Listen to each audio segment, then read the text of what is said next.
ভাৰতৰ আইটি খণ্ডত আৰম্ভ হৈছে এক নতুন অধ্যায়ৰ সূচনা।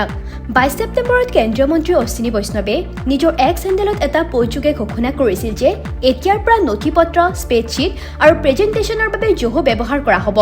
তেওঁ লিখিছে, মই জোহোলৈ পৰিৱৰ্তন হৈছো। ই আমাৰ নিজৰ প্লেটফৰ্ম।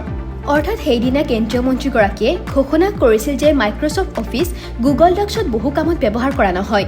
কাৰ্যত এয়াই আছিল নতুন অধ্যায়ৰ আৰম্ভণি। 24 ছেপ্টেম্বৰ বুধবাৰে কেন্দ্ৰীয় মন্ত্ৰীগৰাকীয়ে কেবিনেট ব্ৰিফিং অনুষ্ঠিত কৰে। তেতিয়াই ইতিহাস ৰচনা কৰা হৈছিল। সেই ব্ৰিফিঙত তেওঁ জোহোক ব্যৱহাৰ কৰিছিল। ব্ৰিফিঙৰ আৰম্ভণিতে তেওঁ ঘোষণা কৰিছিল যে আজিৰ পিপিটি জোহোত প্ৰস্তুত কৰা হৈছে। কিন্তু এই জোহো কি? 1996 চনত শ্ৰীধৰ ভেম্বু আৰু টনি থমাছে জোহো ব্যৱহাৰ কৰিছিল। কোম্পানীটোৰ মুখ্য কাৰ্যালয় আছে চেন্নাইত। জোহো হৈছে এটা ছফ্টৱেৰ কোম্পানী যিয়ে ব্যৱসায় আৰু পেছাদাৰীসকলৰ বাবে 55টাতকৈও অধিক ক্লাউড ভিত্তিক টুল আগবঢ়ায়। জোহোত ইমেইল, একাউণ্টিং, HR আৰু প্ৰজেক্ট মেনেজমেণ্টৰ পৰা আৰম্ভ কৰি সকলো কামৰ বাবে ছফ্টৱেৰ আছে। যদিও কোম্পানীটো আমেৰিকাত পঞ্জীয়নভুক্ত, কোম্পানীটোৰ বেছিভাগ কামেই তামিলনাডুৰ পৰা কৰা হয়। 150খনতকৈও অধিক দেশত জোহোৰ 10 কোটিতকৈ অধিক ব্যৱহাৰকাৰী আছে।